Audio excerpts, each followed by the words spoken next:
Hello, Earth creatures. Today we're going to be welding on a new cab corner and finishing up the installation of our floor pans and other aftermarket panels on the passenger side of this cab.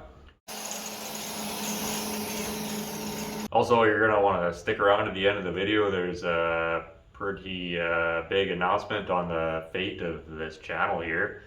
Don't worry, we're not going anywhere, but there's some big changes coming. I'm very excited today.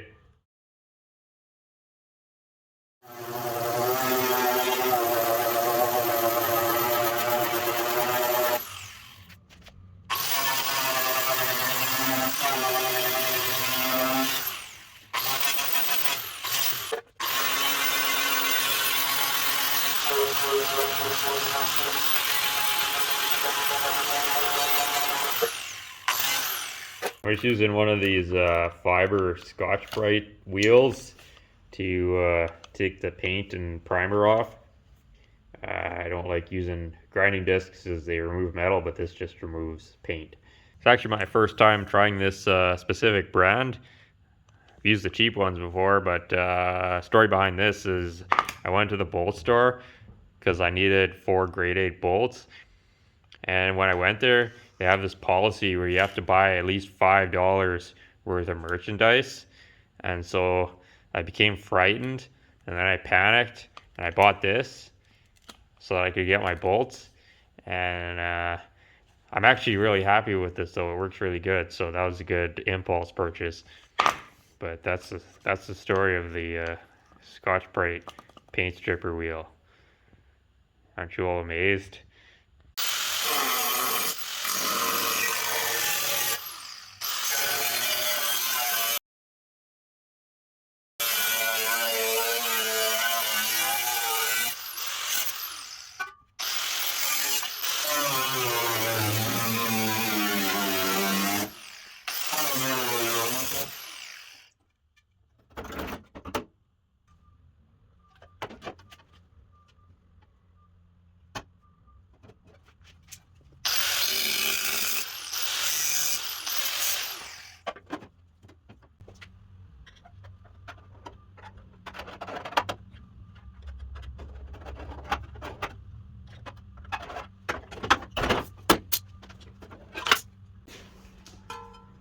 Got a nice scribed line on the inside here now to cut to for a butt weld.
So I got a little excited there, and I got the thing all tack welded on here.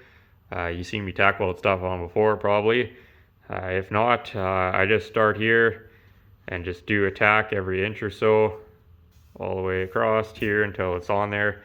And then I go back and I grind down the tack welds, and that's about all there is to it. It's pretty tedious. I don't know. I don't really care, so it's gonna be what it is, but we'll start welding here.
There's a cap corner on.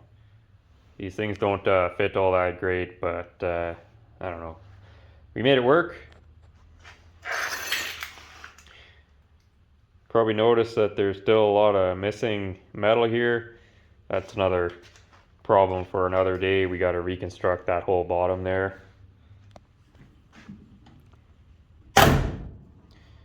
Door seems to fit okay.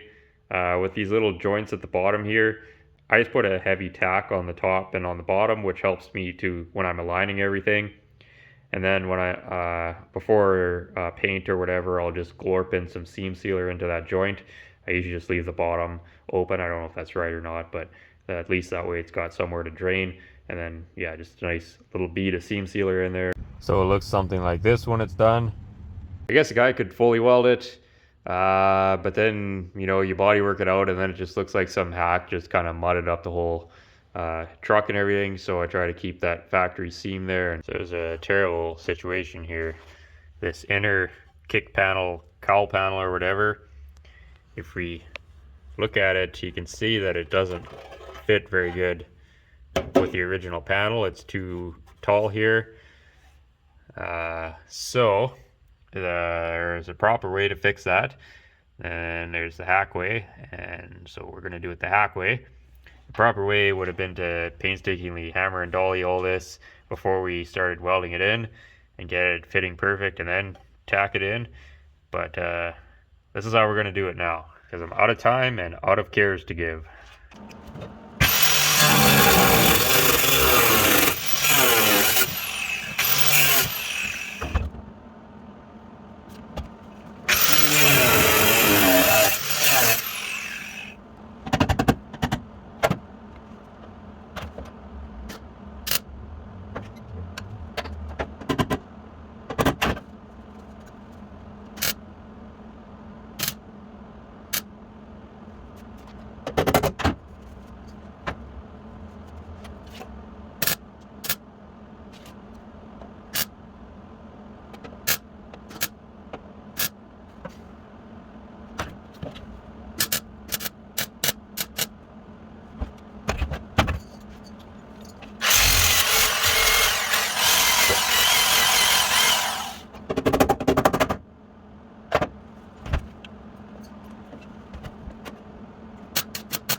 Yeah, I just made a slice here, and you can see now it's all nice and flush here.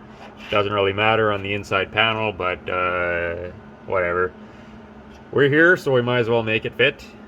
Now let's warp it.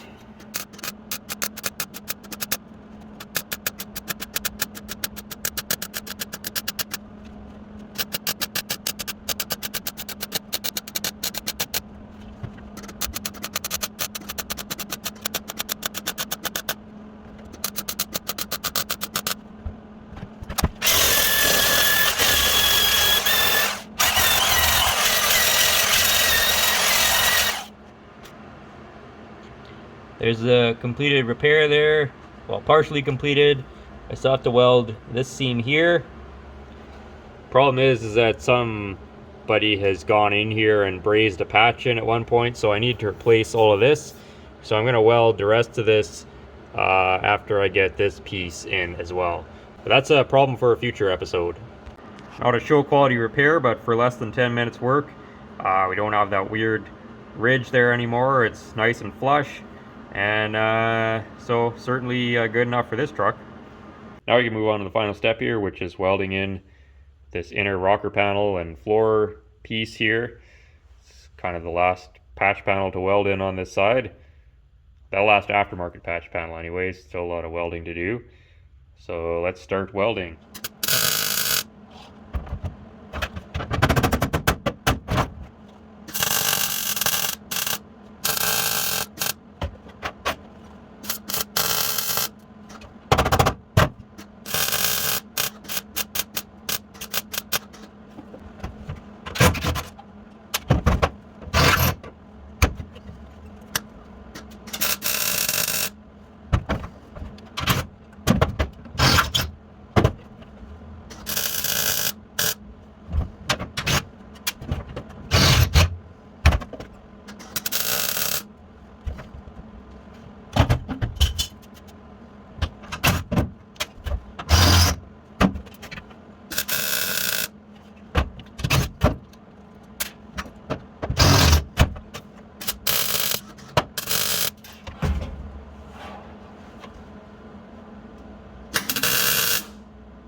is welded.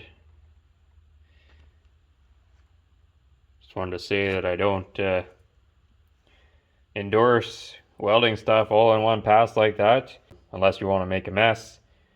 In this case, it's a floor, and I don't care about this truck. Got no pride in my workmanship, so weld it in. But floor pan's a good place to learn, you know, your welding technique for the exterior panels. So, you know, do a little at a time or whatever you want to do there, and let it cool and all that stuff. And then if it works out on your floor pan, then you're ready to kind of start welding the exterior sheet metal. But you start welding the exterior sheet metal like I did here, and you're gonna have a bad day. I guess we'll just give this a quick grind. Not gonna try to, you know, metal finish any of this. Obviously, that's a stupid waste of time. But even grinding is probably a waste of time, but we're gonna do it anyways. Just want to flatten off some of the chunkiness off it, I guess. Again, this is all a waste of time. A stupid waste of time.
And that is all the time I'm going to waste on that. Tune in next time, we're going to be fabricating a new firewall. Substantially worse than I originally thought, so that'll be fun.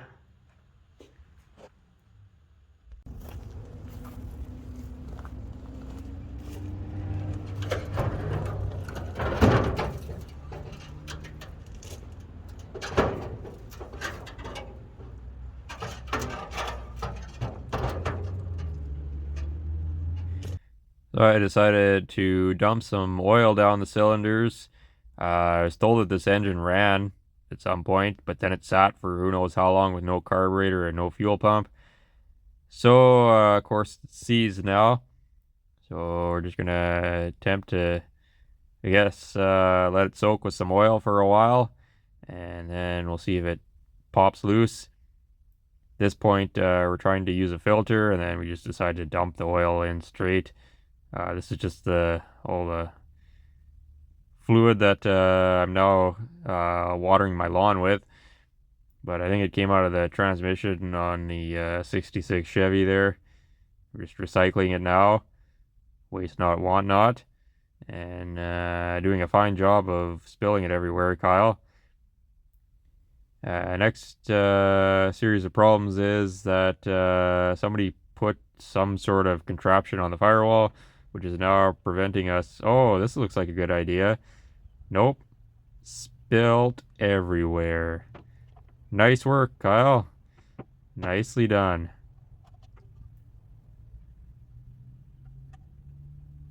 And now we're just gonna compensate for that by filling up the rest with some more oil. And just ignoring the back cylinder, I guess, because we can't get to it, so it doesn't matter. Now we're just taking some generic penetrating oil and soaking that in there. Hoping that's going to do something. Probably won't. Let's just put the plugs back in and forget we were ever here. Time's now to give up. Now we're going to try to take the valve cover off, and bad news! Look at that. That is not a running engine. Look at all these rust particles. If this was a fender, I'd be thrilled, but not what I want to see on the inside of an engine. This thing's been sitting around.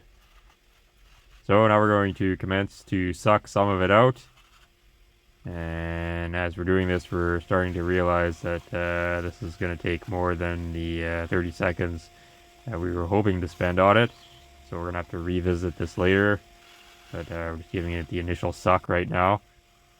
Don't forget to get the driver's side, or the passenger side, depending on what country you're in.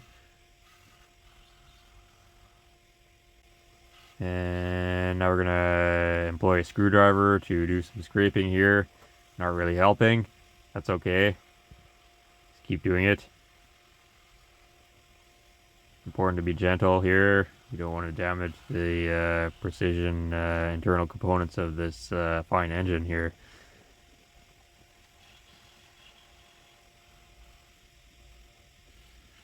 Getting very close to giving up for the afternoon here. Gonna need to modify my vacuum with a smaller end on it so I can actually get into the various orifices. This just simply is not working. And you can see we still got a long ways to go here.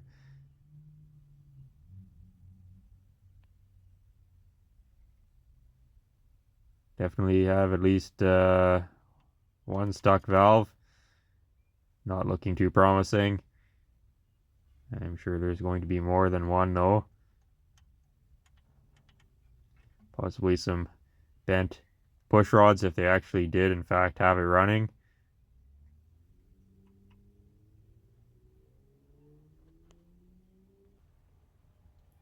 And we're just going to seal that back up for now. Deal with it another day when there's more time. So leave a like and a comment if you want to see us try and get this truck running. Or if you want to see us do some cutting up and making it into something cool this winter. If you really want to see that, consider becoming a patron. On really would help me continue making these stupid videos for you and doing these types of projects.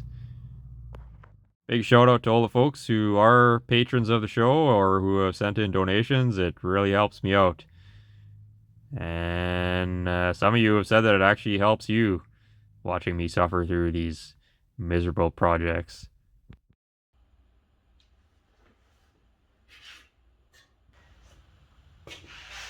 Well, it's time we step away from our usual lighthearted festivities and talk about a very serious subject matter that is of great importance to this channel and apparently to a lot of you.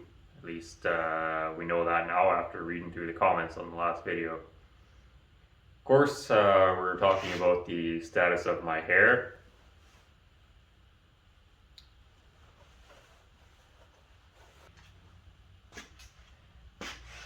I suppose it's understandable that it's a big deal, being that this is a channel focused on 100% automotive content. Hair comes pretty high on the list of automotive subject matter.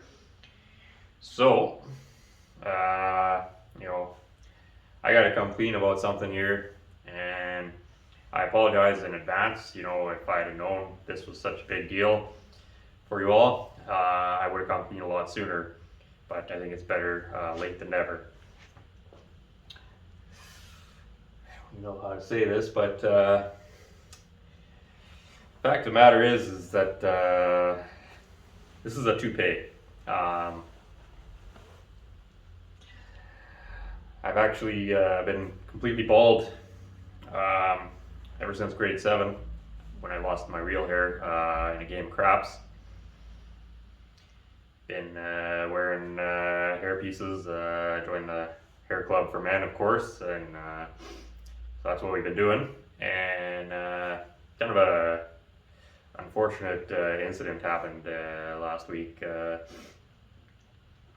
was attending a cocktail party for elites in the fashion and hairstyling industry, of course. And I went down for the cheese dip, and well, you know the rest of the story. So that's another toupee lost to the ravages of the cheese dip. So what are we gonna do? Well, of course, we got ourselves a new hairpiece. as you saw. So bit of a problem here though. I've always kind of prided myself on wearing toupees that were manufactured from only the finest hand-picked ear hairs from the Great Saskatchewan Wildebeest.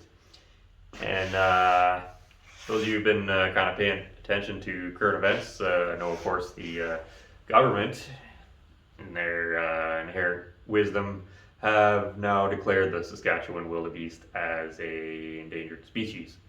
Be that as it may, this is actually the last toupee left in existence that's manufactured from the Saskatchewan wildebeest ear hair, which presents a bit of a problem because that means right now we're about one cheese dip incident away from a completely bald cowl, and that's not something that the internet needs to see.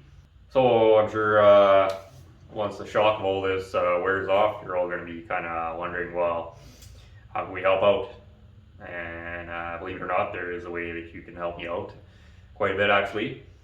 You could all just find it in your hearts to rummage through the old sock drawer, check under the couch cushions, under your neighbor's back porch, and dig out those old previously enjoyed toupees and hair pieces. And if you could all just kind of send them my way, it should be appreciated. And I'm going to put my address down in the description of this video, just below the video.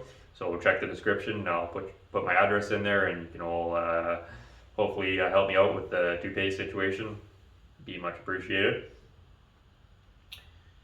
This, of course, leads to the final kind of chapter here, which is, of course, the massive rebranding of our channel. We were previously Carter Auto Restyling, and due to this recent discovery of the obsession over my hairpiece, of course, we're going to be changing the name of the channel to Carter's Hair Styling. Name picked out by a dear friend of ours, Randall, over at Chevy Truck, and I think it's quite appropriate, and really looking forward to sharing my hairstyling expertise with all of you. So that's about all for this video. Thanks again for watching, and thanks in advance for all the previously enjoyed hair pieces.